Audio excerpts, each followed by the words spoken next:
मेरे इंतहाई काबिल एहतराम वज़ीर अमूर कश्मीर अली अमीन गंडापुर साहब, सदर PTI सदारत नवीर इलियास खान साहब, उज़रा कराम, स्टेज पर तशरीफ फरमा मुअज़्ज़िन PTI के उहदेदारान, पंडाल में तशरीफ फरमा मेरे इंतहाई काबिल एहतराम बुजुर्गों, भाइयों, दोस्तों, मैं आज पहली दफा PTI के किसी बड़े स्टेज पे एक दो मीटिंग में तो हुआ है।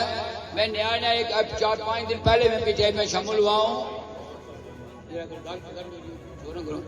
PTI में शामिल हुआ हूँ। उसकी क्या वजूहत है? जो बहुत मुश्किल काम था मेरे लिए कि 66 साल जिंदगी के मैंने मुश्किल कॉन्फ्रेंस में गुजारे और आज मैं PTI के लिए फॉर्म हूँ। ये बहुत बड़ी लंबी कहानी है।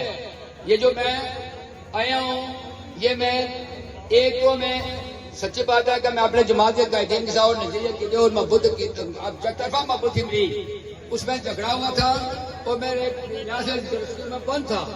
मेरी ख्वाहिश थी कि मैं इमरान खान साहब के विजन के मुताबिक, उनकी कश्मीर पॉलिसी के मुताबिक